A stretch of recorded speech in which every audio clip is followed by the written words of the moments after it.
Welcome to this next episode of YouTube, where I've been spending a lot of time looking at the Ethogram, and that is a behavioral dictionary that we create and we update every 4 years.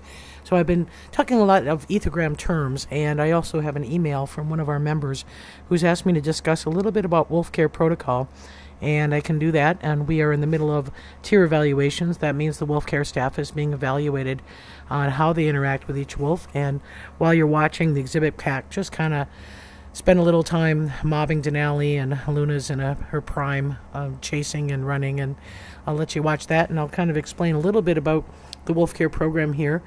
We basically work in 3 tiers.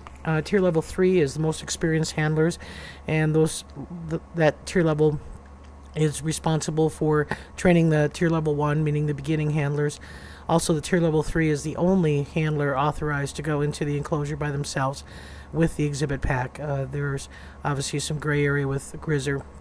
There are some tier level 2 handlers that go in with Grizzer, but primarily the tier level 3 is top of the order and where the most experienced handlers are, and their responsibility is to make sure that the wolves' interactions with the new handlers are as safe as possible. And so protecting the new handlers is really the priority of a level 3 handler, as well as being able to interpret the wolf's behavior well enough to know when to avoid interactions and when to not get yourself into trouble in the middle of a wolf mobbing such as that. So the tier level 3 people are most experienced in interpreting wolf behavior, most experienced in handling wolves, and then below that is tier level 2, and those people who have experience with the wolves, but they may not be at the point where they're willing or able to protect other staff in a wolf conflict. And so a tier level 2 can team up with another tier level 2 person and go into the enclosure together, both of them with the expectations that they can handle themselves and they can interact with each wolf, and they don't necessarily need to protect each other. They can certainly work cooperatively, but their role is to interact with the wolves, and then if there are some issues, they solve them on their own or with the help of the other tier level 2 member.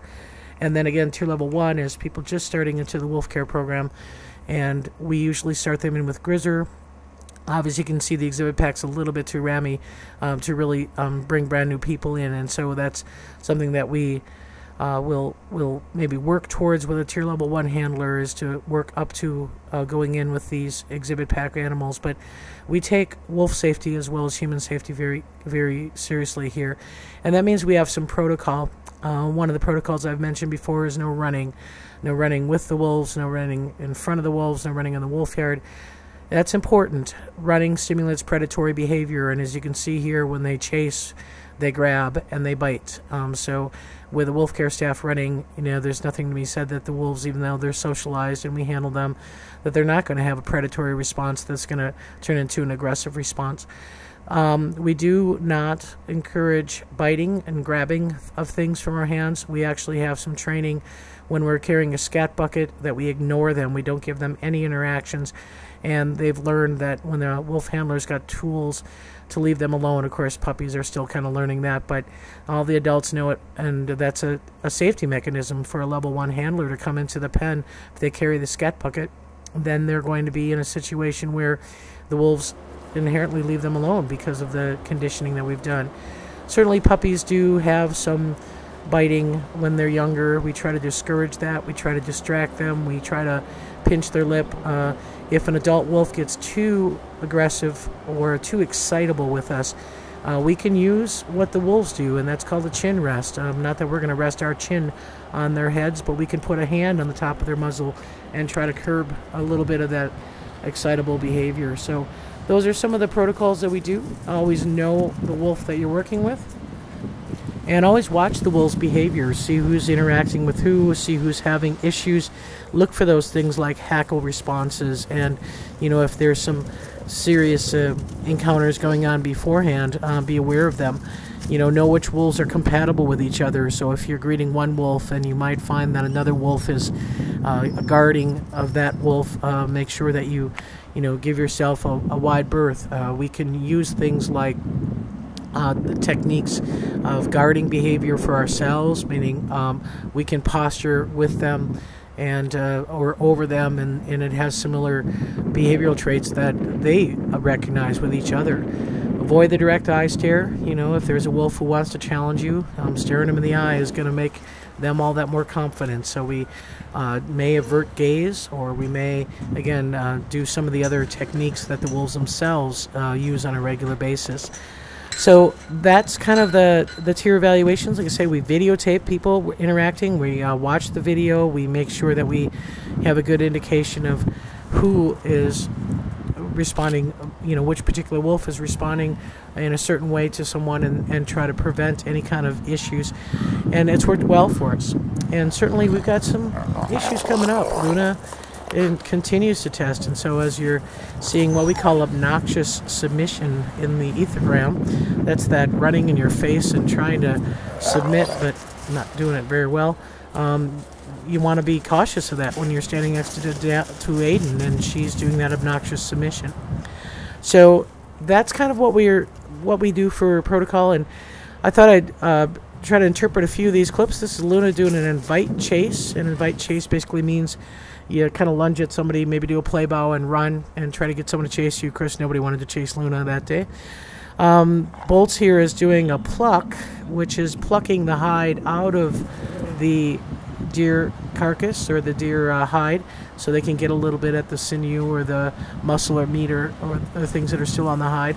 So you pull the hide out and you kind of toss it with your head. Fortunately, it was about a 25-mile-an-hour wind today, so he had the easy ability to just toss and it would just blow away in the wind. So those are behaviors that we see. And here's a situation where Wolf Care Handler is interacting with Aiden. Aiden's in a submissive rollover, which we do encourage. We do work with them and try to give them positive reinforcing for submitting. But as soon as Luna comes over, you got to get up and get out of that scenario, because, again, Aiden could be a little bit aggressive towards Luna because of the guarding issue that he has with some staff, and so that's just a good indication to step back and let them interact. So, as I said, we're doing a little bit of ethogram work here. This is a hip slam. Luna is hip slamming bolts and doing a little bit of a jaw spar on top of the den. So these two, jaw sparring is, again, part of that puppy behavior, but adults will do it as well. It seems like these two are especially good at it. One thing we were worried about when we first got these pups, we had hoped for genetic litter mates, and we didn't get that. And so we were a little bit concerned, you know, that they wouldn't have the strong bond, and that's really not proven to be true. These two are bonded just as if they were pure litter mates. And maybe it's because they're male-female. I do still believe that a pair of females or sisters tend to get along better than two non-related females, but these two, again, spend a lot of time together, sleep together, are really very compatible. Other than, like I say, Luna's obnoxious submission and Bolt's kind of timid around food around her, but they are sleeping together and resting pretty well together, and not seeing a lot of them, you know, ganging up on anybody. Sometimes that happens with litter mates, that they will gang up on another member, and I think what you're seeing here is Denali is getting some dominance from Aiden, and the puppies are taking the lead on helping Aiden.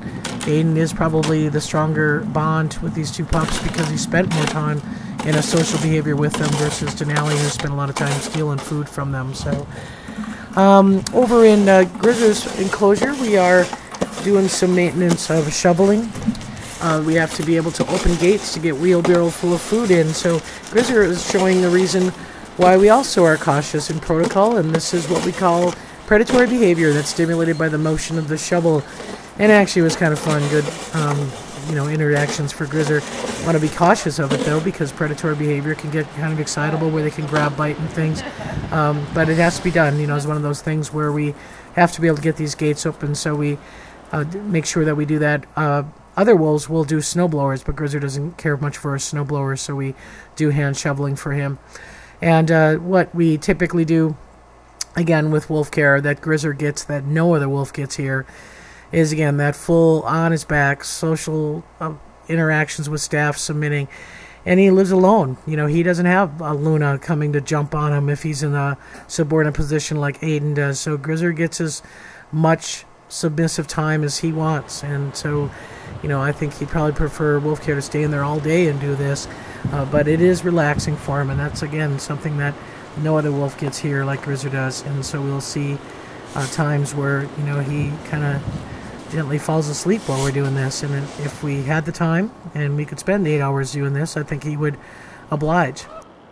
So over in retirement, we watch video and we watch daily interactions to see if Shadow's feeling a little better. He had a bout where he's off a little bit last week, and this video is showing some sniffing of the precuddle scent gland. And Malik, interestingly enough, originally averted Shadow's gaze, and Malik's ears are pricked just a little bit to the side. And again, that tells me that Shadow's probably feeling pretty good. And so Malik's going to do a slow posture around him, and Shadow's going to let out a little bit of a growl. And that tells me that Shadow's back to being top of the pack. And so those are the kind of subtle things that happen when you're 12 going on 13. Not kind of that in-your-face, jumping, grabbing, biting like you see in the exhibit, Pat. Here you got to look for the subtle signs, and that chin rest is one of them. And actually, it's interesting is that in this next clip, Malik will actually present himself in the right posture to be in a. So we watch the tail postures, and the two pass like ships in the night, and Shadow goes into a T2 straight back tail, but Malik's tail was a little higher. He went into a T1 tail posture. And so here's where Malik can't be feeling too put out. He actually presents himself to Shadow for a chin rest. So this is how these two interact. And they've been doing it since they were pups. Shadow's always been dominant over Malik, but Malik's always looking for opportunities. So we, again, think that Shadow's feeling fine. You know, whatever little bouts he has, they aren't significant, but they're enough to make a subtle change in the behaviors. So that's about it for Wolfcare. One thing we did notice when we were photographing this week, our building was designed to have windows and a roof line that looks like wolf ears. And here we have Bolt and Luna kind of showing those ear postures and showing that alignment. We don't quite have it in front of the windows, but we picked up on it. It was a pretty interesting photograph. So that's it. We'll keep watching Denali as he's on the bottom of the rank order right now and keep you posted. Thanks for watching.